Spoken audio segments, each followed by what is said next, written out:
భార్గవి. శ్రీ గురుభ్యో నమః. హర హర శంకర, జై జై శంకర. అపార కరుణా సింధుం జ్ఞానదం శాంతరూపిణం శ్రీ చంద్రశేఖర గురుర్ ప్రణమామి ముదాన్వహం. జగత్తుకు పరమేశ్వరుడు పురుషుడు, ప్రకృతి పరమేశ్వరి అయినటువంటి ఆ ప్రకృతి పురుషుల కళ్యాణం కమనీయం, అద్వితీయం, అనిర్వచనీయం. అటువంటి ఘట్టాన్ని మనం కనులారా చూడగలిగినంతగా మనకు గురువులు శ్రీ దేవి ప్రసాద్ గారు వివరించారు. కుమార సంభవంలోని తర్వాయి సన్నివేశాలను కూడా మనకు వివరింపవలసిందిగా సభాముఖంగా గురువులు శ్రీ దేవి ప్రసాద్ గారిని ఆహ్వానిస్తున్నాం.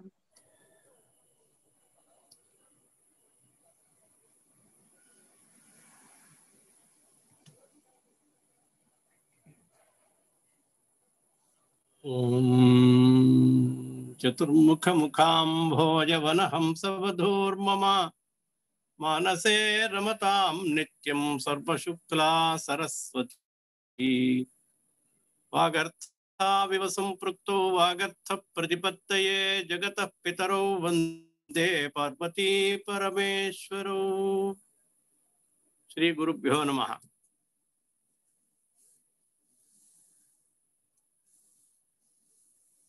ఇలా హిమవంతుని యొక్క గృహంలో ఆ ప్రాంగణంలో వైభవోపేతంగా జరిగినటువంటి పార్వతీ పరమేశ్వరుల యొక్క వివాహము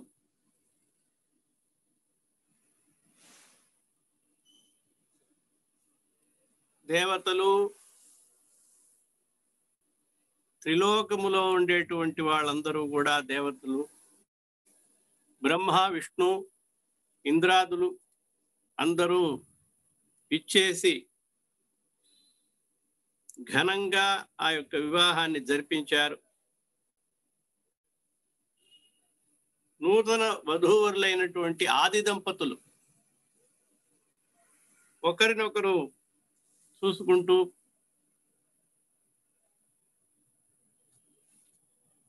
ఒకరి యొక్క అందాన్ని మరొకళ్ళు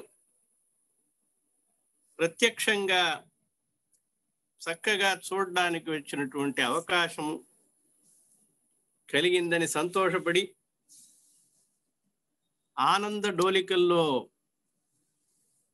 తేలియాడుతున్నారన్నమాట.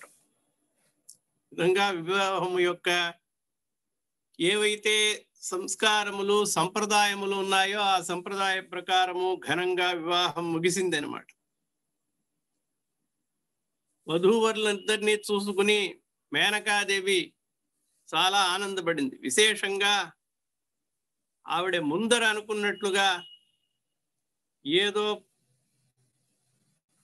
ఆయన ఎట్లా ఉంటాడో ఏమిటో, భస్మాంగరాగుడు,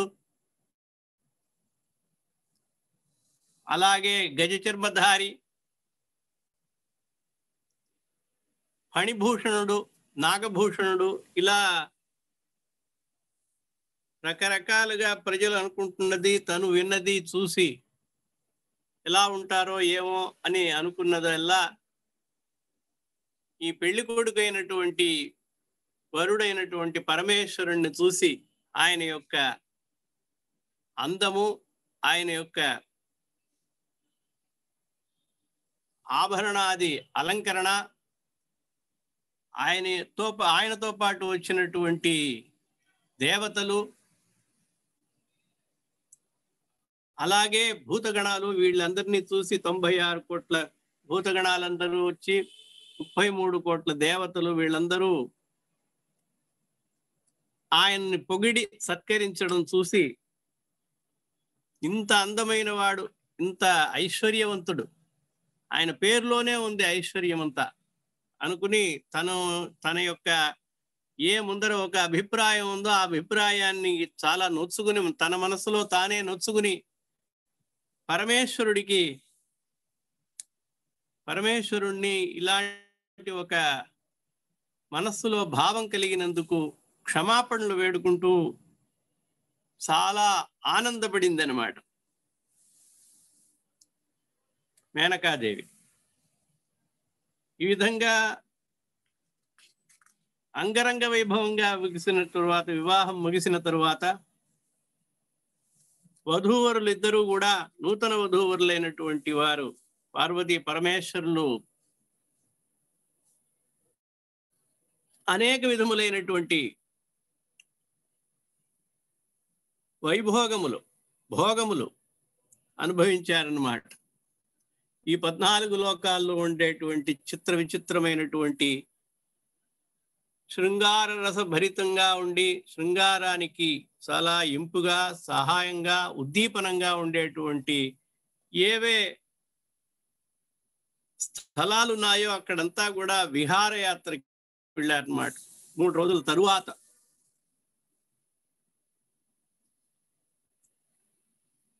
అలా సాంసారికమైనటువంటి సుఖాల్ని ఆస్వాదిస్తూ వాళ్ళు సంవత్సరాల తరబడి విహరించారన్నమాట. ఎన్ని సంవత్సరాలైనదే వాళ్ళకే తెలియదు. అలా శృంగార వీధుల్లో తిరుగుతూ శృంగార పూరితమైనటువంటి భోగాలతో కాలం గడిపారు. నా ఏళ్ళు అయినాయి కానీ సమయం తెలియలేదు. ప్రియురాలు పక్కన ఉన్నప్పుడు, ప్రియుడు పక్కన ఉన్నప్పుడు ఆ సమయం తెలియదు అన్నమాట. ఎంత సమయం అయినా నిమిషంలో అయిపోతుంది. లేనప్పుడు, విరహంలో ఉన్నప్పుడు అదే చాలా ఒక్కొక్క క్షణము బరువు అవుతుంది అనమాట. ఒక్కొక్క క్షణము యుగములాగా అనిపిస్తుంది. ఇప్పుడు ఇద్దరు కూడా పరస్పర తపస్సంపత్ ఫలాయిత పరస్పరౌ ప్రపంచ మాతాపితరౌ ప్రాంచౌ జాయాపతీస్తు మహా అంటాడు మహాకవి. పరస్పర తపస్సంపత్ ఫలాయిత పరస్పరం, ఒకళ్ళనొకళ్ళు తపస్సు చేసుకుని పొందినటువంటి వాళ్ళు ఆది దంపతులు. అది వైశిష్ట్యం అన్నమాట. పరస్పరం ఈయన కోసం ఆవిడ తపస్సు చేసింది, ఆవిడ కోసం ఈయన తపస్సు చేశారు.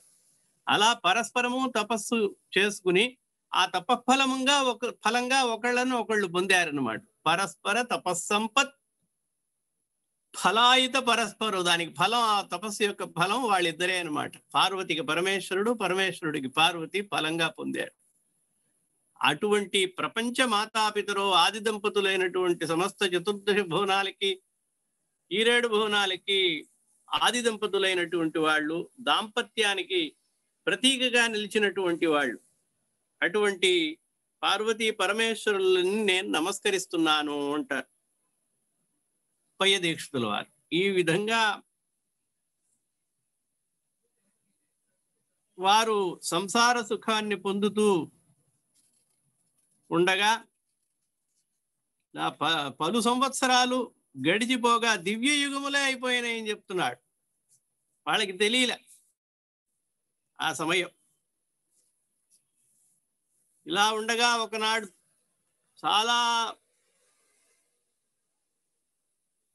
ఆనందంతో ఒకరినొకరు విడిచిపెట్టకుండా ఏకాంతంలో ఆ పార్వతీ పరమేశ్వరులు ఉంటున్నప్పుడు అక్కడికి ఒక కపోతం వచ్చిందనమాట. కపోతం అంటే ఒక పావురం. ఆ పావురం ఆ చోటికి అకస్మాత్తుగా ప్రవేశించింది. అకస్మాత్తుగా ప్రవేశించింది అంటే అకస్మాత్తుగా కాదు. ఇంద్రాదులందరూ తారకాసురుని యొక్క బాధపడలేక ఎప్పుడెప్పుడు ఈ పరమేశ్వరునికి సంతానం కలుగుతుంది, ఎప్పుడు అతనిని మనం సైన్యాధిపతిగా చేయవచ్చు పెద్దవాడైన తర్వాత అని ఎదురు చూస్తూ నానా కష్టాలు పడుతూ ఆ తారకాసురుని చేతుల్ని హింసకి గురవుతూ బాధలు పడుతూ ఉండగా ముందే విన్నవించుకున్నట్లుగా ఎలాగో అలాగో పార్వతీ పరమేశ్వరుల యొక్క సంధానము అనేది జరిగినా కూడా దాని యొక్క ఫలము ఇంకా లభించకపోవడం వల్ల వారికి సంతాన భాగ్యం ఇంకా కలగవలసి ఉంది. కానీ పరమేశ్వరుణ్ణి చూడలేకపోతున్నాం అన్నమాట. ఆయన ఎక్కడున్నారో కూడా తెలియట్లేదు. అలా ఏకాంతవాసిగా ఆయన పార్వతితో ఉంటున్నారు. ఆయనకి ఈ సంగతి జ్ఞాపకం చేయాలి, ఈ తారకాసురుని యొక్క సంగతిని జ్ఞాపకం చేయాలి అనేటువంటి ఉద్దేశ్యంతో అగ్ని భగవాన్ని వేడుకొనగా అగ్నిదేవుడు ఆ పార్వతీ పరమేశ్వరుల్ని వెతుక్కుంటూ, ముఖ్యంగా పరమేశ్వరుణ్ణి వెతుక్కుంటూ ఎక్కడ ఉన్నాడో అని వివిధ ప్రదేశాల్లో కైలాసమంతా వెతికి చూసి చివరికి ఒక చోట ఏకాంతంగా ఉంటున్నటువంటి ఆ పార్వతీ పరమేశ్వరుల యొక్క గృహంలోకి ప్రవేశించాడనమాట. ప్రవేశించడం అంటే సాక్షాత్తు ప్రవేశించకుండా ఒక పావురంగా ప్రవేశించాడు. అలా పక్షులు ప్రవేశించినప్పుడు ఏమాత్రము సందేహము రాదు అనడంతో పక్షి రూపం ధరించి అగ్నిదేవుడు అక్కడికి ప్రవేశించడం జరిగిందనమాట. తథావిధే అనంగరస ప్రసంగే ముఖారవిందే మధుప ప్రియాయాః సంభోగ వేష్మ ప్రవిశంతమంతః. ఆ లీలాగృహానికి వాళ్ళిద్దరూ ఉంటున్నటువంటి లీలాగృహ ప్రవిశంతం అంతర్దదర్శ పరావతమేకమీశః. ఒక పావురం ప్రవేశించడాన్ని ఈశ్వరుడు చూశాడనమాట. తెల్లని పావురం అది.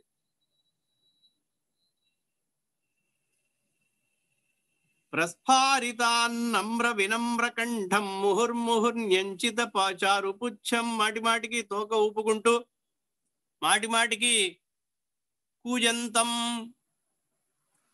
అలా కూస్తోందనమాట. మధురమైనటువంటి రవం చేస్తూ పావురం ఎట్లా కూస్తుందో అలాగూ ఆ ఘూర్ణిత రక్తనేత్రం తన యొక్క కళ్ళని అటు ఇటు తిప్పుకుంటూ భయంతో, ఎంతైనా ఈశ్వరుడి దగ్గరికి వెళ్తున్నాడు కదా, మన్మథుడి యొక్క అనుభవం ఉంది కాబట్టి ఏమవుతానో ఏమో తెలియదు. అందుకని చాలా భయంగా ప్రవేశించాడు. విశృంఖలం పక్షతి యుగ్మమీషద్దానమానందగతిం మదేన. చాలా సంతోషంతో ఆనందంతోనూ అలాగే భయంతోనూ ఆనందంగా అట్లా నడుస్తున్నటువంటి ఆ పావురాన్ని శుభ్రాంశువర్ణం, తెల్లని తెలుపు వర్ణంలో ఉన్నటువంటిది,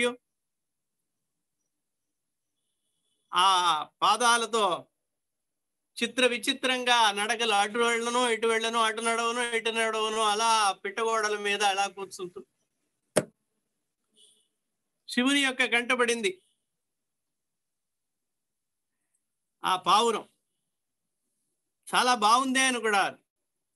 క్షీరసాగరం నుంచి కొత్తగా ఒక చంద్రుడు ఏమన్నా ఉదయించాడా అన్నట్టుగా ఉంది అనమాట. నవోత్థం ఇవ అభ్యనందత్ క్షణమిందుమౌలి. ఆ సముద్రము క్షీరసాగరము యొక్క నురుగు ఏదైతే ఉందో, అలల యొక్క నురుగు, ఆ నురుగంతా కలిపి ఒక పావురంగా ఏర్పడితే ఎట్లా ఉంటుందో అలా ఉంది తెల్లని తెలుపులో ఆ పావురం. చూడంగానే చాలా ఆనందం అనిపించింది. పరమేశ్వరుడికి కూడా చాలా చాలా బాగుందే ఇదేదో అని చెప్పి దాని వంకే చూశాడు. చూసి అలా ఆయనకి దివ్య దృష్టి, ఆయన పరమేశ్వరుడు కదా, ఆయనకి తెలియదే ఉంటుంది. ఒక్క క్షణం అలా ఆలోచించాడు అనమాట.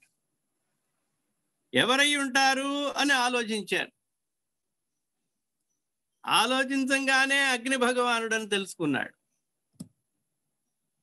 తస్యాకృతిం కామపి. ఇంత సౌందర్యంగా అంత చక్కగా ఉంది ఆ పావురం. అద్భుతమైనటువంటి అందంతో కూడినటువంటిది ఆ పావురం. ఇలా దివ్యమైనటువంటి పావురంగానే ఉండాలి, ఇది ఏదో దేవత యొక్క స్వరూపం అయి ఉంటుంది అని పరమేశ్వరుడు భావించంగానే ఛన్న విహంగమగ్నిం, పక్షి రూపంలో ఉన్నటువంటి అగ్ని ఉన్నాడు అనేది అలా ఆయనకి ధ్యానంలో ఒక్క క్షణంలో తెలిసిపోయింది. తెలిసిపోగానే కోపం వచ్చిందనమాట. రహస్యమైనటువంటి ప్రదేశంలో ఆ జంట, కొత్తగా వివాహమైనటువంటి జంట, అంటే చాలా ఏళ్ళు అయింది ఇప్పటికీ, ఏమైనా కూడా దంపతులిద్దరూ విడిగా ఉంటున్నటువంటి ఆ గది లోపలికి, లీలాగృహం లోపలికి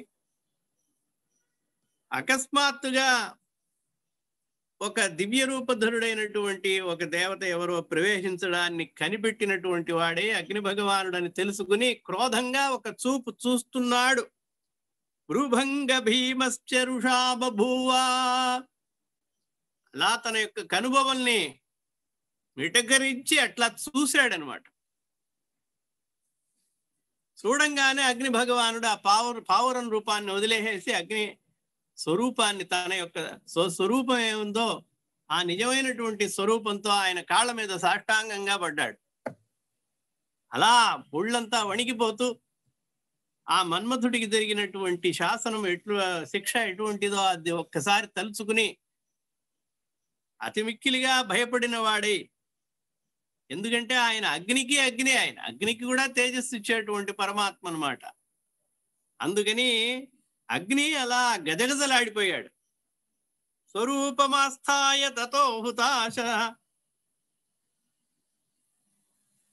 స్రంసన్ బలన్ బలత్ కంపిత్ కంప కృతాంజలిసన్. లా నమస్కారం చేశాడు, చేతులు జోడించి అష్టాంగంగా నమస్కారించి. ప్రవేపమాన, అలా వణికిపోతూ గజగజ వణికిపోతూ. స్మరారిం అంటాడు కాళిదాస్. అందుకనే మన్మథుణ్ణి తలుసుకున్నాడు అన్నమాట. స్మరుడి యొక్క శత్రువు, మన్మథుని యొక్క శత్రువు అయినటువంటి శివుణ్ణి చూశాడు అంటే ఏంటర్థం? మన్మథుడిని ఒక్క క్షణంలో భస్మం చేసినట్టుగా నన్ను చేసేస్తాడేమో అని చెప్పి తానుగానే వెంటనే ఆయన్ని స్తుతి చేశాడనమాట. హే స్వామిన్, నా యందు ఏమాత్రము క్రోధపడవద్దు, మీకు సాష్టాంగంగా నమస్కరిస్తున్నాను. అసిత్వమేకో జగతాం అధీశ. ఓ జగదధీశుడివి, నువ్వు జగదీశ్వరుడివి, సర్వలోకాలకి అధిపతి అయినటువంటి నువ్వు. మాకు ఏమైనా ఆపదలు జరిగితే కాపాడవలసినటువంటి వాడివి నువ్వు. ఎప్పుడు ఏ ఆపద వచ్చినా కూడా ఆ ఆపద నుంచి మమ్మల్ని విముక్తిని చేసి మాకు ఆనందము ప్రసాదించేటువంటి ఓ తండ్రి లాంటి వాడివి కదా. తత సురేంద్ర ప్రముఖ ప్రభో త్వాం. సమస్త లోకములు అలాగే దేవేంద్రాది దేవతలు, బ్రహ్మ విష్ణువాదులు కూడా నిన్ను అర్చిస్తూ ఉంటారు కదా. త్వాం ఉపాసతే దైత్యవరై విధూతాః. దైత్యుల బారి నుంచి మమ్మల్ని కాపాడడానికి నువ్వు ఒక్కడివే శరణ్యుడు అని చెప్పి నీ యొక్క పూజని సలుపుతూ ఉంటాం కదా, నిన్ను ఆశ్రయిస్తూ ఉంటాం. అటువంటి నువ్వు ఇలా నూతనముగా వివాహమైనటువంటి నువ్వు పార్వతీ సమేతుడవై, నీ భార్యా సమేతుడవై ఉన్నప్పుడు ప్రియా ప్రేమ వశంవదేన, నీ యొక్క ప్రియురాలికి అత్యంత సన్నిహితుడవయ్యి కొన్ని ఏళ్ళు అవుతున్నాయి తెలుసా మీకు, కొన్ని యుగాలు అయిపోతున్నాయి. శతం యతి ఏ సురతాత్ ఋతువునాం. ఋతువులు ఎన్నో అయిపోయినాయి. దివ్యముగా అయినటువంటి 100 ఏళ్ళు అయిపోయినాయి. దివ్యమైనటువంటి 100 సంవత్సరములు అంటే చూసుకోండి, మనుష్య సంవత్సరం మనం చెప్పేది. దానికంటే ఎన్నో వేల రెట్లు ఎక్కువ అయినటువంటిది దివ్య యుగం అన్నమాట. ఆ దివ్య యుగం మానంలో 100 ఏళ్ళు అయిపోయినాయి స్వామి. మీరు ఆ పార్వతీదేవిని వివాహం ఆడి, అందుకని మేమంతా చాలా దీనులమయ్యి మీకు జ్ఞాపకం చేయడం కోసం మేము ఈ చోటికి రావడం జరిగింది. దేవేంద్రుడు చాలా బాధపడుతూ నిత్యగండం పూర్ణాయుష్గా ఉన్నటువంటి వాడు, ఏ క్షణాన ఏ రాక్షసుడు వచ్చి ఎలా సంహరిస్తాడో తెలియనటువంటి పదచ్యుతుడైనటువంటి ఆ ఇంద్రుడు అలాగే దిక్పాలకులు అందరూ కూడా కలిసి మిగతా వాళ్ళు నన్ను ప్రార్థించడం జరిగింది. దేవకార్యం కోసం నేను ఈ చోట ఈ వేషం వేసుకుని పావురం వేషం ధరించి వచ్చానన్నమాట. త్వదీయ సేవావసర ప్రతీక్ష, మిమ్మల్ని ఎప్పుడెప్పుడు చూస్తామని ఆరాటపడుతూ అందరూ కూడా చాలా కాలం అక్కడ ప్రతీక్షించారు, ఎదురు చూశారు, కానీ మిమ్మల్ని చూడలేకపోయాం. కాబట్టి నేను పావురం రూపం ధరించి ఎక్కడున్నారని వెతుక్కుంటూ, ముజ్జగములు వెతుక్కుంటూ ఈ చోటికి రావడం జరిగింది. ఇది ప్రభో చేత. కాబట్టి దీనులు ఎప్పుడు కూడా యజమానులని, ఎవరైతే సంరక్షకులు ఉంటారో వాళ్ళని ఆశ్రయిస్తారు. ఏ సమయంలోనూ ఆశ్రయించరు. ప్రభు అనేటువంటి వాడు రక్షకుడు, వాడి ఇష్టం, రావచ్చు రాకపోవచ్చు. కానీ అవస్థపడేవాడు, వాడికి తెలుస్తుంది ఆ అవస్థ ఏంటనేది. కాబట్టి వాడికి సమయాలని ఏం ఉండవు, ఎందుకంటే నిత్యము వాడికి బాధగానే ఉంది. ఏ క్షణాన వచ్చి పడుతుందో తెలియదు, ఏ క్షణాన తనకి ప్రాణాపాయం వస్తుందో తెలియదు. కాబట్టి రక్షించే వాడికన్నా ఆ దీనుడు ఉన్నాడు చూసారా, ఆ దీనుడికి ఆ బాధ తెలుస్తుంది. రక్షించేవాడు అనుకుంటాడు, తర్వాత చూద్దాంలే అనుకుంటాడు. కొన్ని సమయాల్లో మర్చిపోవచ్చు, ఆ విషయాన్నే మర్చిపోవచ్చు. కానీ ఇక అవస్థ ఎవరికి, ఈ దీనజనులందరూ అవస్థ పడుతూ ఉంటారు. కాబట్టి ఎవరికైతే ఆ నొప్పి ఉంటుందో, ఆ నొప్పి ఉన్నటువంటి వాడు సమయం చూడడు. ఎలాగైనా సరే తనని ఆపద నుంచి కాపాడే శరణ్యుడైనటువంటి వాడిని ఒక్కసారైనా చూసి విజ్ఞాపన చేసుకుని వెళ్దాము అనిపిస్తుంది అనమాట, ప్రార్థన చేద్దాము అనిపిస్తుంది. అలా కాలాతిపాతం శరణార్థినో అమి. కాబట్టి కాలాతిపాతం అయిపోయింది, అది శరణార్థులకి తెలుస్తుంది. అలా మేమంతా శరణార్థులం. ప్రభో ప్రసీద సృజాత్మపుత్రం. కాబట్టి మాకు సమయంతో ఇంత సమయము ఉపేక్షించారు మీరు. ఇక మేము తాళదాలం, ఈ యొక్క బాధని భరించలేకుండా ఉన్నాం. కాబట్టి మీరు ఎటువంటి అవస్థలో ఉన్నప్పటికీ కూడా మేము రావడం అనేది జరిగింది అనమాట. కాబట్టి మన్నించాలి మీరంతా. ఇటువంటి అకాలంలో, అంటే కాలం కాని కాలములో, వేళ కాని వేళ, సరి అయిన చోటు కానటువంటి ఒక చోటులో మిమ్మల్ని చూడాల్సి వచ్చింది అనేందుకు నేను చాలా బాధపడుతున్నాను. కాబట్టి మా యొక్క అపరాధాన్ని క్షమించాల్సింది. అలా కోపమైనటువంటి, క్రోధమైన దృష్టితో మీరు మమ్మల్ని చూడవద్దు అని చెప్పి ప్రార్థించి ఒకటి విన్నవించుకోవడానికే వచ్చాం. ప్రభో ప్రసీదాసు సృజ ఆత్మపుత్రం. మీ యొక్క పుత్రుణ్ణి మీరు సంతానము కలిగేటట్లుగా మీరు అనుగ్రహించాలి. మీ యొక్క సంతానమే మాకు ఆధారం. ఇప్పుడు ఆ సంతానం వల్లే తారకాసుర సంహారం జరగవలసి ఉన్నది. ఆ తారకాసుర సంహారం జరిగే ముందర మీ యొక్క పుత్రుడు జనించేటువంటి ఎవరైతే సంతానం ఉంటారో, ఆ సంతానము జనించినటువంటి కుమారుడే మాకు దేవతల యొక్క సైన్యానికి అధ్యక్షుడు కావాల్సి ఉంది. సకల సైన్యాధ్యక్షుడుగా నియమింపబడాల్సినటువంటి అవసరం ఉన్నది. కాబట్టి హే ప్రభో, హే పరమేశ్వర, మమ్మల్ని మన్నించి మీరు మీ యొక్క పుత్రుణ్ణి జనింపజేయాలి. వీలైనంత తొందరలో మీరు వచ్చేసి మీ యొక్క పుత్రుణ్ణి మాకు ప్రసాదించాలి అని చెప్పి ప్రార్థించడం జరిగిందనమాట. స్వర్లోకలక్ష్మీ ప్రభుతామవాప్య జగత్రయం పాతి తవ ప్రసాదాత్. మీ యొక్క అనుగ్రహం వల్లనే మీ యొక్క పుత్రుడు ఈ ముల్లోకాల్ని కాపాడగలడు అనేటువంటి విశ్వాసంతో, నమ్మకంతో ఇక్కడికి రావడం జరిగింది. హే ప్రభో పరమేశ్వర, కాబట్టి మీ యొక్క సంతానాన్ని మాకు ఒసగి ఇచ్చి మా సైన్యాన్ని, మా యొక్క దేవతల యొక్క కులాన్ని, సమూహాన్ని కాపాడమని చెప్పాడు. సశంకరస్తాం ఇది జాతవేదో విజ్ఞాపనాం. వెంటనే పరమేశ్వరుడు అర్థం చేసుకోగలడు. అంటే దుర్జనుడికి క్రోధం వస్తే కష్టం, కానీ వాడు అర్థం చేసుకోరు. మహాత్ములు అయినటువంటి వాళ్ళు వెంటనే అర్థం చేసుకుంటారు. సరే, సమయం కాని సమయంలో వచ్చినా కూడా వాళ్ళ యొక్క అవస్థ అటువంటిది, వాళ్ళ యొక్క దశ క్షీణ దశలో ఉన్నారు కాబట్టి అట్లా వస్తున్నారని వెంటనే అర్థం చేసుకుని ఆ అగ్నిదేవుణ్ణి అలా చూశాడు. అగ్నిదేవుని యొక్క ఆ మాటలు విన్నవాడి ప్రసన్నుడయ్యాడు, కోపం మానుకున్నాడు. తన కోపాన్ని ఉపసంహరించుకుని ప్రసన్నమైనటువంటి ముఖంతో, ప్రసన్నమైనటువంటి వాక్కుతో ఆ గిరీశుడైనటువంటి పరమేశ్వరుడు ప్రసన్నచేత మదనంతకార తారకారేర్జయినో భవాయ శక్రస్య సేనాధిపతేర్జయాయ వ్యచించయచ్చేతసి భావి కించిత్. అలా పరమేశ్వరుడు ఒక్క నిమిషం అలా ధ్యానం చేశాడు. సేనాధిపతిగా, దేవతల యొక్క సైన్యానికి సేనాధిపతి కావాలి, ఈ భూభారాన్ని ఎక్కువ చేస్తున్నటువంటి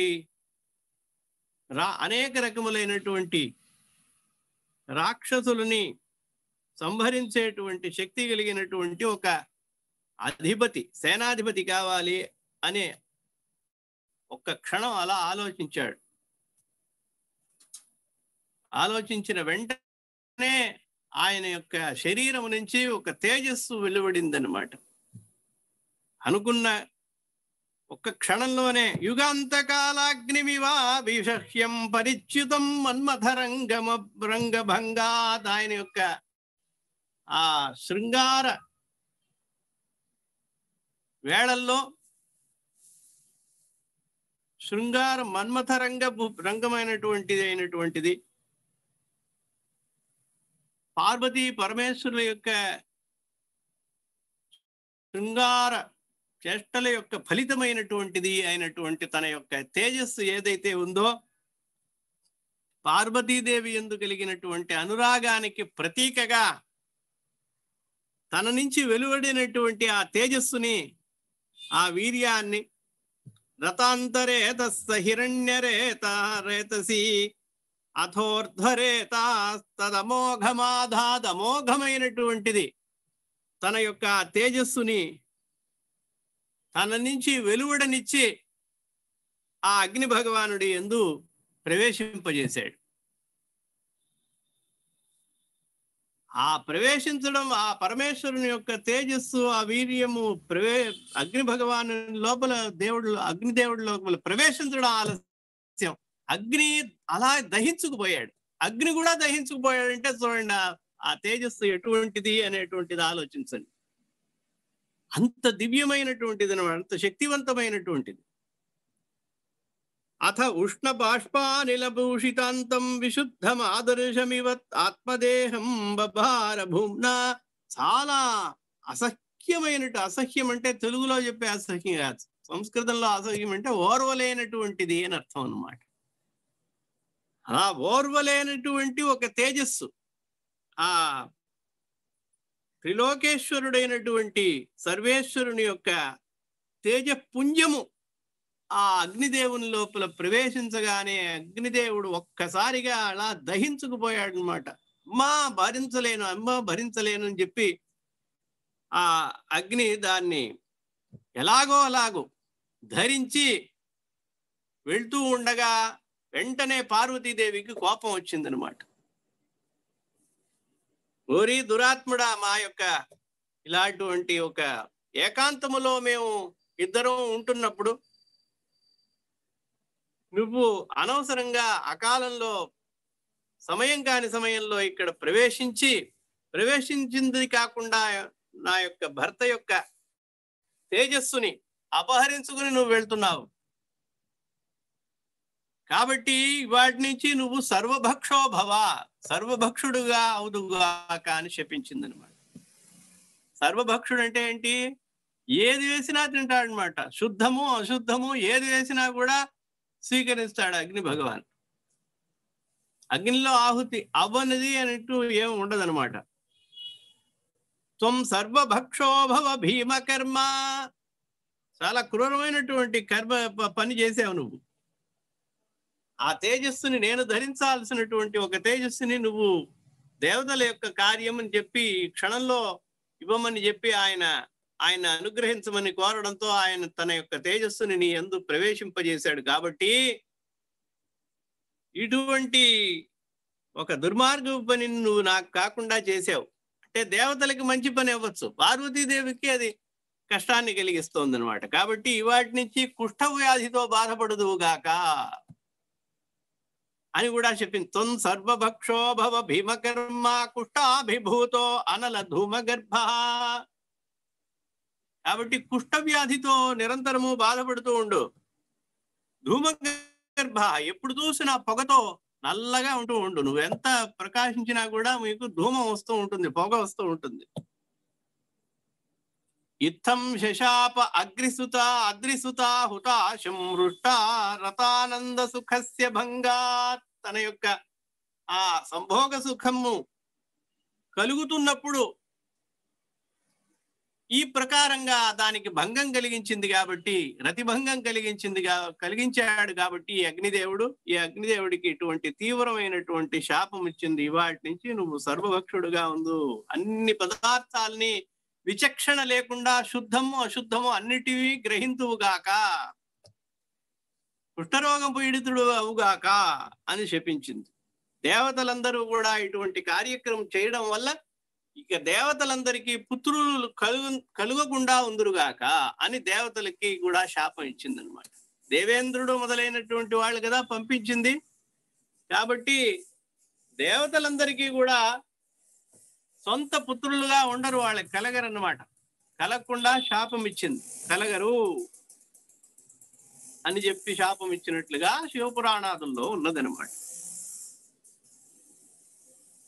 వెంటనే అగ్ని భగవానుడు ఆ శాపం ఇవ్వంగానే కృషించిపోయాడు,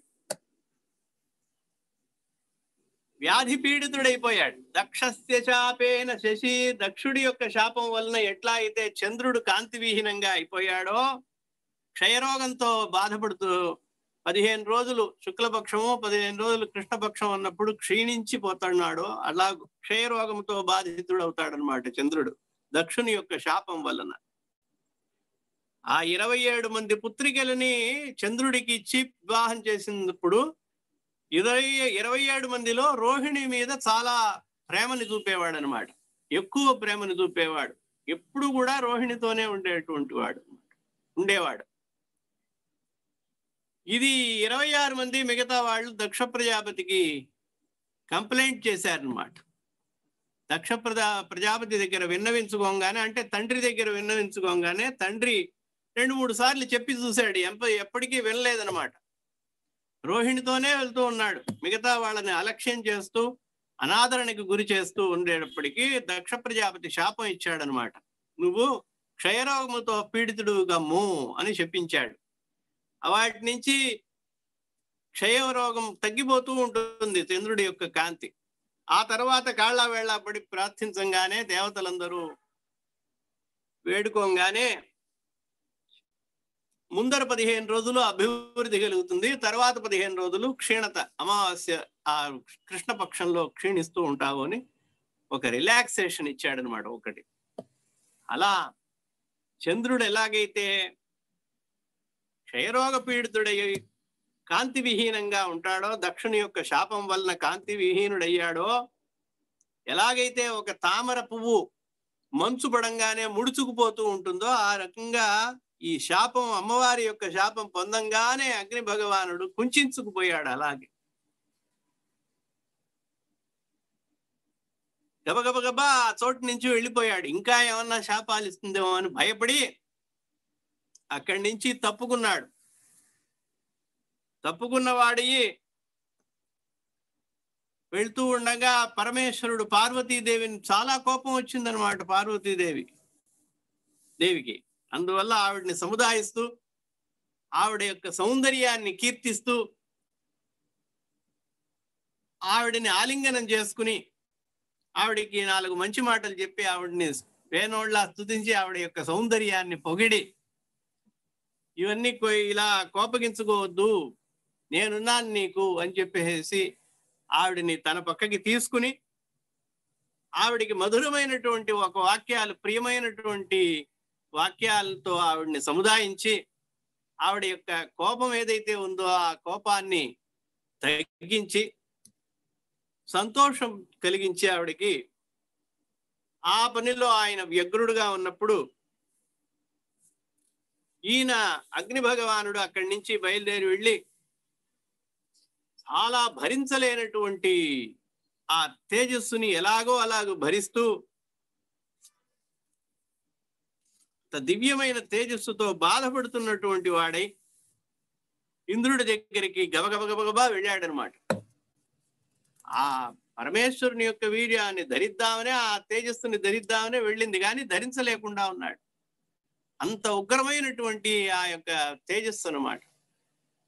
అన్నిటినీ భరించేటువంటి అగ్నికే అది భరించడం అవ్వలేదంటే ఆ పరమేశ్వరుని యొక్క తేజస్సు యొక్క ప్రభావం వల్ల అలా అయింది. ఇక్కడ పార్వతీదేవిని కూడా తన యొక్క కైలాస పర్వతానికి తీసుకెళ్లి అక్కడ భృంగి మొదలైనటువంటి వాళ్లతో తాండవము మొదలైనటువంటివన్నీ ఆడించి విచిత్రమైనటువంటి అక్కడ ఉన్నటువంటి నాట్యాల్ని సలిపి, కాళీదేవి అక్కడ ఉన్నది ప్రమథగణాలతో పాటు వాళ్ళందరినీ కూడా నాట్యం ఆడమని చెప్పి ఈ పార్వతీదేవికి ఒక వినోదాన్ని కల్పించాడనమాట.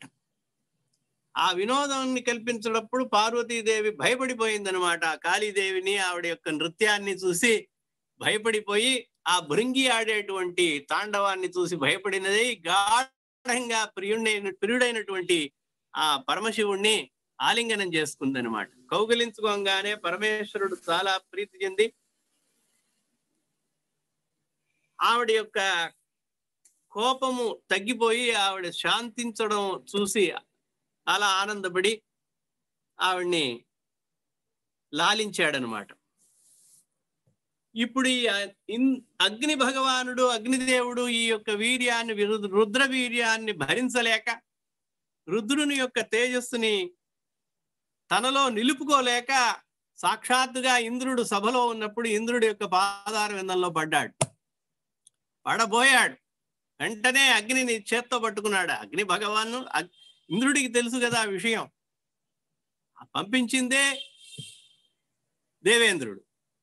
అప్పుడు ఆయన సముదాయించాలి, ఆయన దీనికి ఏదన్నా పరిహారం చెప్పాలి కదా. అందుకని తన కాళ్ళ మీద పడిపోతున్నటువంటి అగ్నిదేవుడిని అమాంతం అలా చేతుల్లో పట్టుకున్నట్టు, 2 చేతులతో పట్టుకుని రా రా రా అగ్నిదేవా ఇట్రా అన్నట్టు. అది ఒక ప్రభువు, రాజు ఎట్లా తన కింద ఉన్న వాళ్ళ చేత పని చేయించుకోవాలనేది తెలుసుకోవాలి. సమయానుకూలంగా తన యొక్క సేవకులు, తన యొక్క కింద సబార్డినేట్స్ అంటారు, ఆ సబార్డినేట్స్ వాళ్ళతో ఉన్నప్పుడు ఒక్కొక్క పనిని చేస్తారు, ఒక్కొక్క పనిలో సమర్థులు అవుతారు అనమాట. యో యత్ర కుశల కార్యే తం తత్రైవ నియోజయేత్ అంటాడు రామాయణంలో. ఎవరు ఏ పని యందు ఎక్స్పర్ట్, కుశలత ప్రావీణ్యం సంపాదించి ఉంటారో, ఏ కార్యం చేయడంలో ఘనులో, అటువంటి వాళ్ళని ఆ పనిలో వినియోగించాలి. అది ప్రభువు యొక్క కర్తవ్యం అన్నమాట. ప్రభువు తెలుసుకోవాల్సింది. వాడికి తెలియని పని ఇచ్చి వాడు చేయలేదు అనకూడదు. ఒక్కొక్కడికి ఒక్కొక్క సామర్థ్యం ఉంటుంది, ఒక్కొక్క సమర్థత ఉంటుంది అనమాట, క్వాలిఫికేషన్ ఉంటుంది, ఒక్క విషయంలో సమర్థత, నైపుణ్యం ఉంటుంది. ఆ నైపుణ్యాన్ని వినియోగించుకోవాలి. అందుకని ఇప్పుడు అగ్ని భగవాన్ని కపోత రూపంలో అక్కడికి పంపించి ఆయన యొక్క తేజస్సుని ఇప్పుడు అగ్ని భగవానుడు ధరిస్తున్నాడు. ఆ ధరించలేక, తను ఆ భారాన్ని మొయ్యలేక దేవేంద్రుడి దగ్గర శరణు కోరి వచ్చాడు. ఏ దేవేంద్ర అని ప్రార్థిస్తూ కింద పడుతున్న వాడిని అలాగే పట్టుకుని పక్కన కూర్చోబెట్టాట. తన పక్కన కూర్చోబెట్టుకుని ఆససాద సునాసీరం సదసి త్రిదశై సహా, అంతమంది దేవతలు ఉన్నప్పుడు కూడా ఏష త్రయంబకం వీర్యన్ వహన్ వన్నిర్మహర్మహ, మహన్మహ, మహాతేజస్సు, ప్రపంచంలోనే అత్యధికమైనటువంటి ప్రకాశము, వేడిమి గలటువంటి తేజస్సుని ఈ అగ్నిదేవుడు భరిస్తున్నాడు అని చెప్పి తన యొక్క 1000 కళ్ళతోనూ ఒకేసారి అగ్ని భగవాన్ని చూశాట. ఎవరిని చూడకుండా, మిగతా వాళ్ళని ఎవరిని పట్టించుకోకుండా ఆ శాపం వేరే పొందొచ్చాడు. దేవకార్యానికి వెళ్ళి శాపాన్ని వేరే కూడగట్టుకుని అప్పుడు ఎంత బాధపడుతూ కూడగొట్టుకుని వచ్చినటువంటి అగ్నికి ఎంత బాధగా ఉంటుంది ఆ అగ్నిదేవుడికి.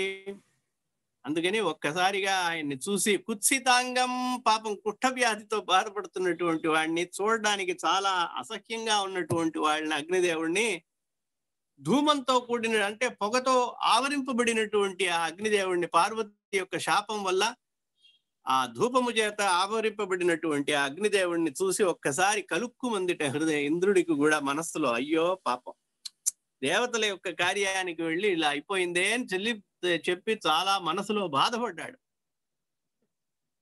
వ్యచింతయచ్చ చిరం, చాలా ఆలోచించాడు పాపం. అలా ఈశ్వరుని యొక్క వీర్యాన్ని భరించు వస్తున్నటువంటి వాడిని వెంటనే ఆదరణతో పక్కన కూర్చోబెట్టుకుని, హే హవ్యవాహ అగ్నిదేవ, నీ యొక్క ఒక పరాక్రమం నేనేం చెప్పను, నీ యొక్క మహిమ నీకు తెలియటం లేదు. ప్రపంచంలో దేవతలందరికీ కూడా, మా అందరికీ కూడా భోజనాన్ని అందిస్తున్నటువంటివి నువ్వే.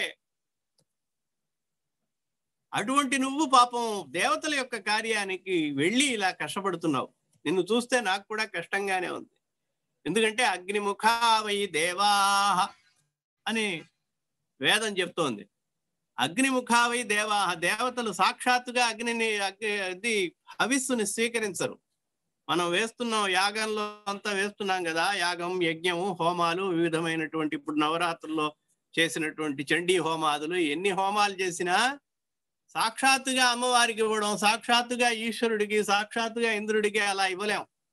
ఎందుకని ఇవ్వలేము అంటే అగ్నిముఖావై దేవాహ, దేవతలందరూ కూడా అగ్నిముఖులు, అగ్ని ద్వారానే తీసుకుంటారు కానీ వాళ్ళు సాక్షాత్తుగా తీసుకోరు. అటువంటి పవర్, అటువంటి శక్తి ఎవరికి ఉంది?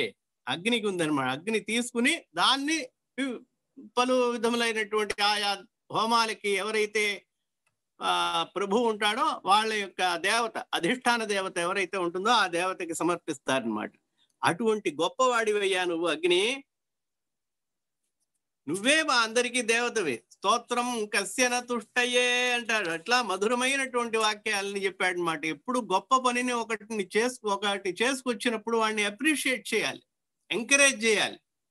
వాడు కష్టపడ్డాడు, ఎవరి కోసం కష్టపడ్డాడు? మన కోసం కష్టపడ్డాడు. అటువంటిప్పుడు వాడిని ఆదరించి అతని యొక్క రికగ్నైజ్ చేయాలి, తన యొక్క టాలెంట్ ని, అతని చేసినటువంటి మంచి కార్యానికి. కష్టపడుతున్నా కూడా ఇంత కష్టపడి సహించి పాపం వచ్చాడా లేదా? శరణ్య సకలత్రాతామి, నువ్వు అందరికి మామత్రాయత శంకర క్రోధాగ్నే జ్వలతో గ్రాసాత్రాసతో దుర్నివారత,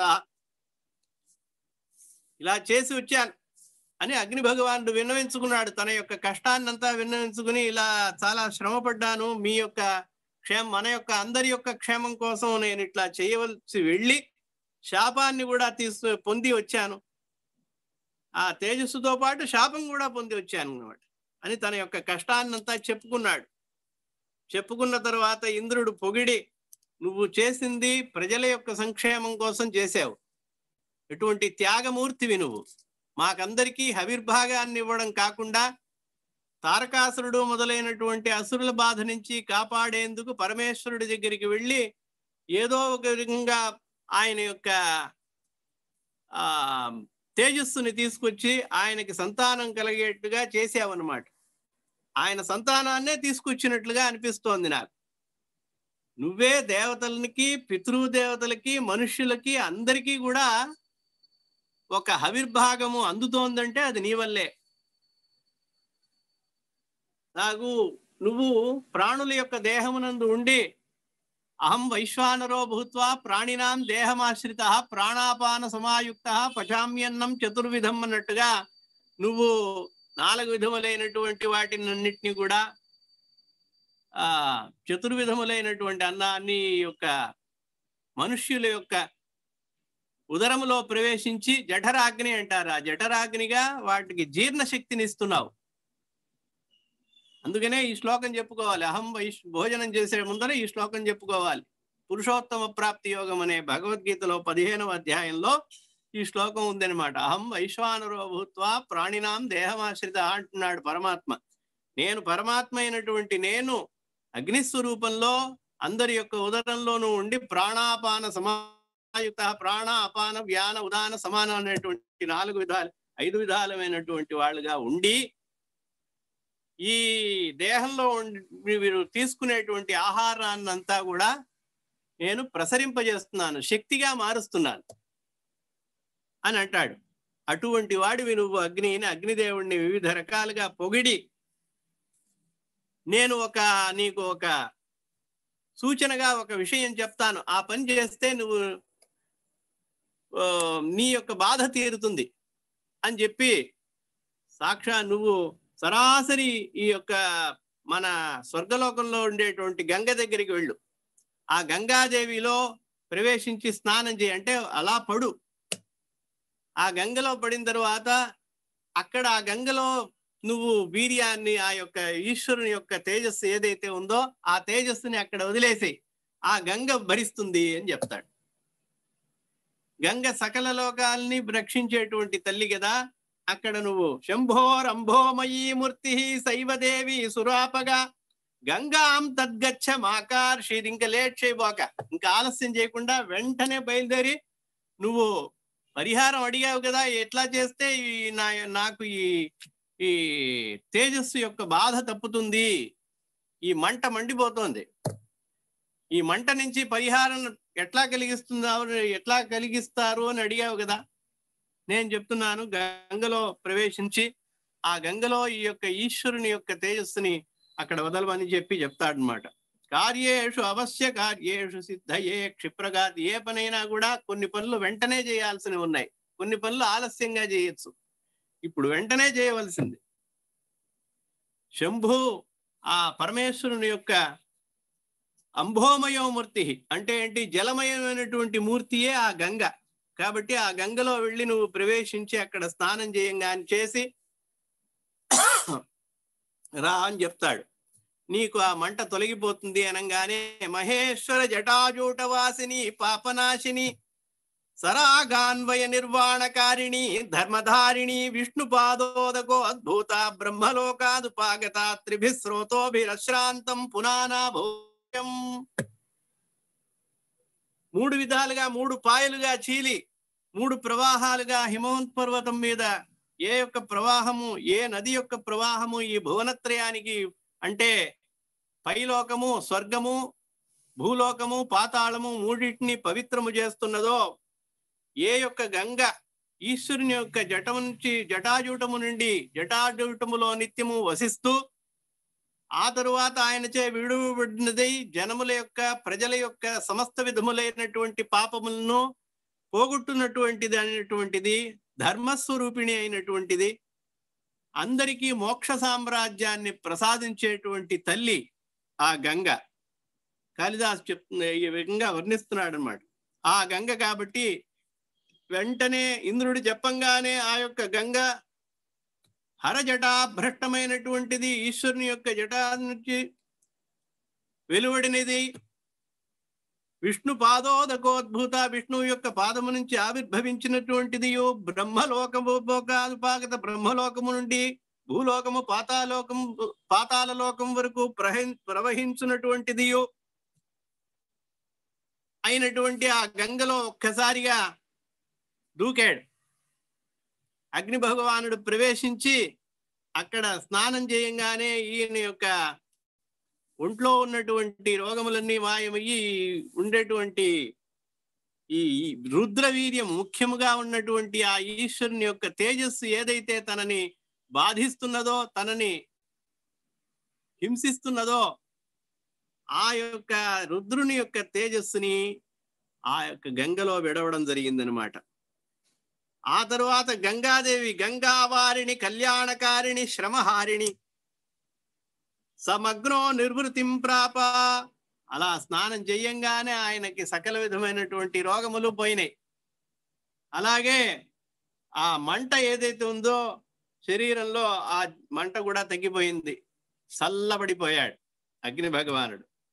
పుణ్యభారిణి తారిణి, జగత్తునంతా కూడా ఈ పాపముల నుండి విముక్తి చేసేటువంటి ఆ తల్లి లోపలికి ప్రవేశించడం వల్ల ఆయనకి ఆరోగ్యం చేకూరింది అనమాట.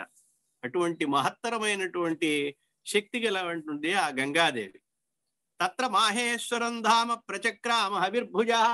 అక్కడ వదిలినటువంటి ఆ యొక్క రుద్రుని యొక్క వీర్యాన్ని, రుద్రుని యొక్క తేజస్సుని పొందినటువంటి ఆ గంగ ఇక ఆవిడికి గంగ మంటలతో కూడినదైపోయింది అనమాట.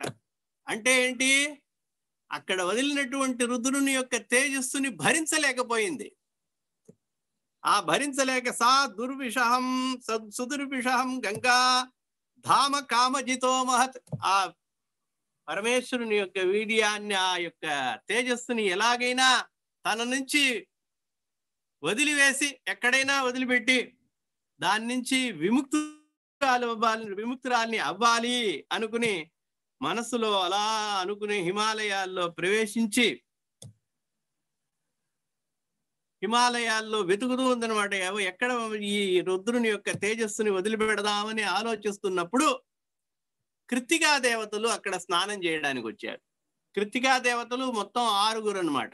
ఆ 6 కృత్తికా దేవతలు దేవలోకంలో ఉండేటువంటి వాళ్ళు ఈ గంగాదేవిని చూసి పరమ పవిత్రమైనటువంటి ఈ గంగలో స్నానం చేస్తే మనకి పాపములన్నీ పోతాయి అని చెప్పి నిత్యము సప్తఋషులు వీళ్ళందరూ స్నానం చేసేట్టుగా కృత్తికా దేవులు కూడా ఆ గంగని చూడంగానే స్నానం చేయాలనిపించి ఆ పుణ్య నదిలో స్నానానికి దిగారనమాట. జగచ్చక్షుషి చండాంశౌ కించిద్ అభ్యుదయోన్ముఖౌ. ఆ సూర్యోదయం అవ్వంగానే ఆ యొక్క ఆ ప్రభాత సమయంలో ఈ కృత్తికలు మాఘమాసం, అందులో ఆ మాఘమాసంలో గంగా నదిలో స్నానం చేస్తే అంతకంటే పుణ్యం వేరొకటి లేదనమాట. అంత గొప్ప ఫలాన్ని ఇస్తుంది ఆ గంగా స్నానం అనేటువంటిది ఆ మాఘమాసంలో. జగ్ముహు షట్ కృత్తికా మాఘే మాసి స్నాతుం సురాపగాం.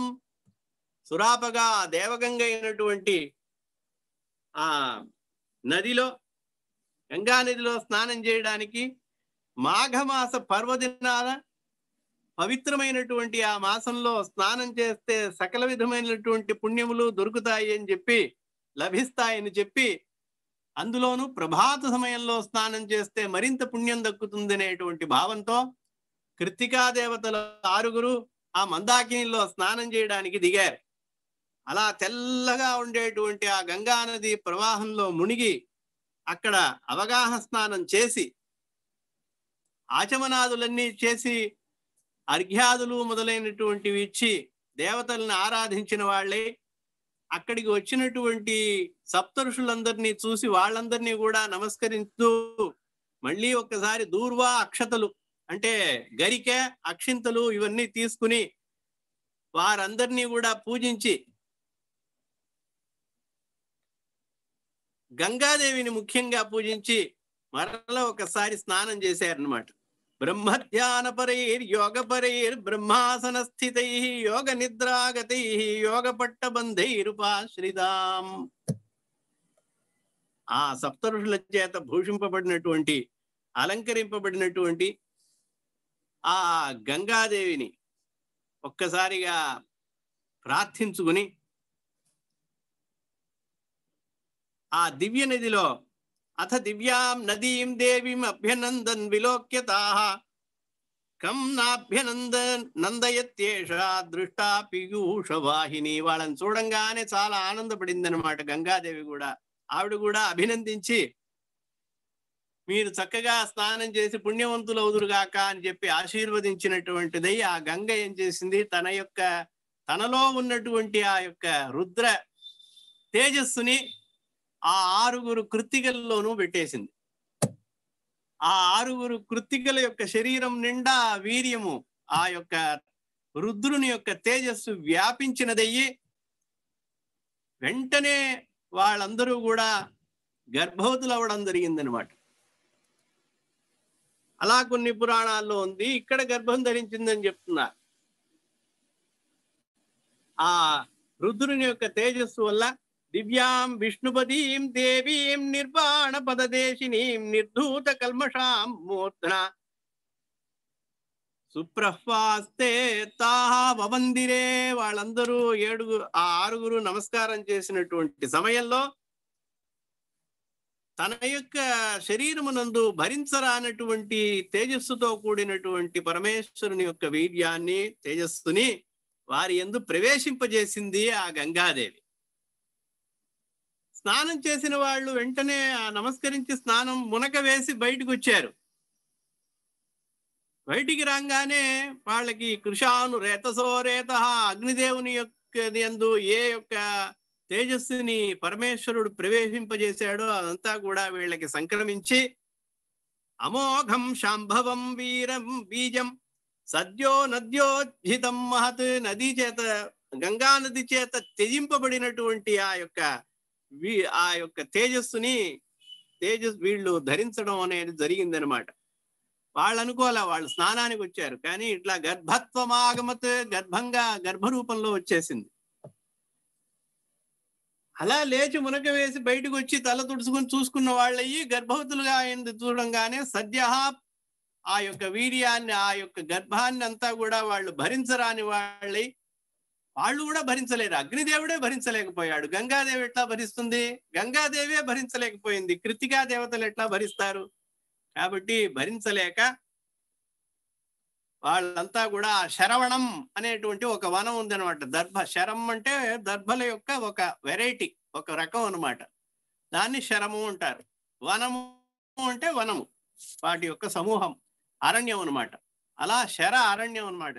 శరవనం అనేది కలిపితే శరవణం అని అవుతుంది అనమాట. అందుకని ఆ శరవణం అనేటువంటి చోట శరవణే తతశరవణే సార్థం భయేన వ్రీడయాచతా, సిగ్గుపడిన వాళ్ళే, భయపడినటువంటి వాళ్ళే, ఆ తేజస్సుని భరించలేక, తమ యొక్క గర్భంలో ధరించలేక తీవ్రమైనటువంటి వేదనకు గురైనటువంటి వాళ్ళయ్యి తద్గర్భజాతముత్సృజ్య స్వాన్ గృహాన్ అభినిర్యయు, అక్కడ వదిలేసినటువంటి వాళ్ళై ఆ శివుని యొక్క ఆ తేజస్సుని ఆ చోటే శరవణములో వదిలేసినటువంటి వాళ్ళే వెళ్ళిపోయారు. ఆ అరణ్యంలో పొదల్లో అన్నమాట, ఆ పొదల మధ్యలో ఆ యొక్క రుద్ర తేజస్సుని వదిలేసినటువంటి వాళ్ళు అవ్వంగానే అది మర్నాటికి చూస్తే ఆ కృత్తికలు వాళ్ళ ఇంటికి వెళ్ళిపోయారు. మర్నాడు చూస్తే అక్కడ 6 చోట్ల 6 తామరలో 6 విధాలుగా భాసిల్లుచున్నటువంటి, అసలు సూర్యులు 1000 సూర్యులు ఒకేసారి ఉదయిస్తే ఎట్లా ఉంటారో అటువంటి ఒక తేజస్సు కలిగినటువంటి, వెలిగిపోతున్నటువంటి వాళ్ళు. ఎందుకంటే అగ్నిని ధరించాడు. అగ్ని కన్నా 1000 రెట్లు తేజస్సు కలిగినటువంటి వాళ్ళుగా అక్కడ అయ్యారన్నమాట. 6 శిశువులు అక్కడ కనిపించారన్నమాట. మర్నాడు తద్విక్షిప్తం అభినభో గర్భం అభ్యుజ్జిహానైః స్వైస్తేజోభిః దినపతి శతస్పర్ధమానైరమానైర్వక్త్రైః షడ్భిః, 6 వక్త్రైః ముఖములతో కూడినటువంటి వాడైనటువంటి ఆ స్మరహర గురు స్పర్ధయా ఇవ అజనీవ, అంటే బ్రహ్మకి 4 తలలే ఉన్నాయి కదా, దానికి పోటీగా ఆయనకి 6 తలలు నాకు అని చెప్పి నిరూపించుకోవడం కోసం, ఆయన కన్నా నేను గొప్పవాణ్ణి అని చెప్పుకోవడం కోసమా అన్నట్టుగా 6 విధాలుగా 6 తలలతో కూడిన వాడై, 6 ముఖాలతో కూడిన వాడై షణ్ముఖుడు ఉదయించాడనమాట.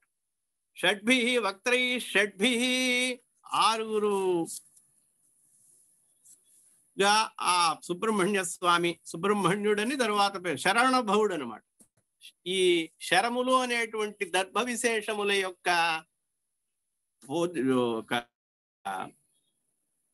పొదలో ఆయన ఉద్భవించడం వల్ల ఆయనకి శరవణ భవ అని పేరు అన్నమాట. అలా ఉదయించినటువంటి శిశువుని చూడంగానే గంగాదేవికి ఆశ కలిగిందనమాట.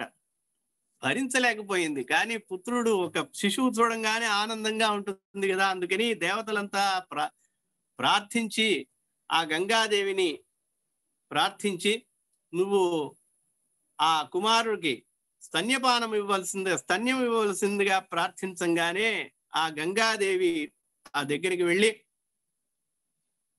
ప్రార్థించిందనమాట. ప్రార్థించి ఆ చేతిలో ఆ బిడ్డని తీసుకుని, ఆ శిశువుని ఎత్తుకుని ఆనందంగా సురాపగా స్వం స్తనమాశుమూర్త, గంగాదేవి అంటే ఒక దేవతగా అవతరించి ఒక శరీరాన్ని ధరించినదయ్యి, నదులన్నిటికీ కూడా శరీరం ఉంటుంది కాబట్టి ఆ శరీరాన్ని ధరించినదయ్యి తన స్తనమును స్తన్యపానము చేయించిందనమాట ఆ కుమారుని చేత, ఆ శిశువు చేత.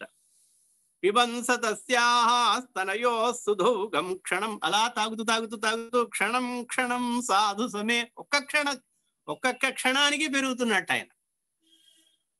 అలా షణ్ముఖుడు యొక్క మహిమ ఏంటంటే క్షణక్షణానికి పెద్దవాడవుతున్నాడు. ప్రాపాకృతిం, వెంటనే చిన్నప్పుడు పుట్టినటువంటి బిడ్డగా ఉన్నటువంటి వాడు పసిబిడ్డ.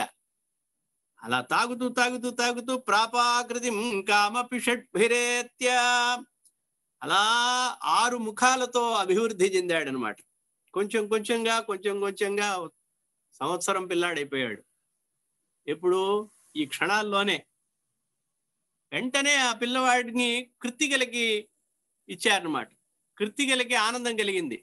దేవతలందరూ ఆ కృత్తికల్ని ప్రార్థించి, మీరందరూ వెళ్ళండి, మీ యొక్క అదృష్టం, ఎంతో పుణ్యం చేసుకున్నటువంటి వాళ్ళు, ఆ యొక్క రుద్రుని యొక్క తేజస్సుని భరించిన వాళ్ళు కాబట్టి, మీకు కూడా దాంట్లో భాగం ఉంది కాబట్టి, అలా మీ యొక్క పుత్రుడు లాంటి వాళ్ళు కాబట్టి మీరు కూడా వాళ్ళ ఆ శిశువుకి స్తన్యం ఇవ్వవలసిందిగా చెప్పంగానే ఆ 6 కూడా 6 ముఖాలకి పాలిచ్చారనమాట.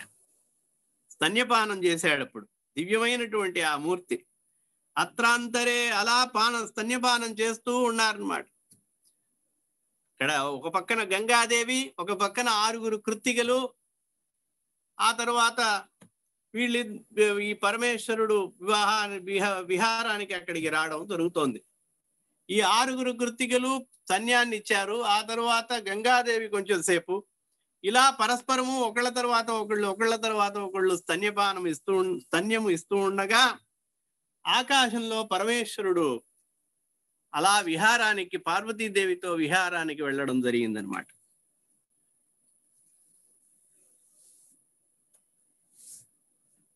ఇలా కృత్తికల చేత, గంగ చేత పోషింపబడినటువంటి ఆ కుమారుడు, ఆ శిశువు క్రమక్రమంగా 1 సంవత్సరము 2 సంవత్సరాల శిశువుగా అయ్యి వారి యందు ఉన్నటువంటి స్తన్యాన్ని గ్రోలుతూ అభివృద్ధి చెందుతున్నటువంటి వాడుగా ఉన్నాడు ఆయన. అటువంటి షణ్ముఖుడు ఉదయించడం జరిగింది. క్రమక్రమంగా చంద్రుడు ఎట్లాగైతే దినే సా పరివర్ధమాన అని పార్వతీదేవికి ఎట్లాగైతే చెప్పాడో, ఎట్లా చంద్రుడు దినదిన ప్రవర్ధమానం అవుతున్నాడో అలా ఆయన క్షణ ప్రవర్ధమానుడయ్యి అత్యంత తేజస్సుతో విరాజిల్లుతూ ఉన్నాడనమాట ఆ షణ్ముఖుడు. ఆ తర్వాత ఏం జరుగుతుంది అనేది మనం సోమవారం నాడు మళ్ళీ కలుసుకుని తెలుసుకుందాం. అంతవరకు సెలవు. సర్వే జనాః సుఖినో భవంతు.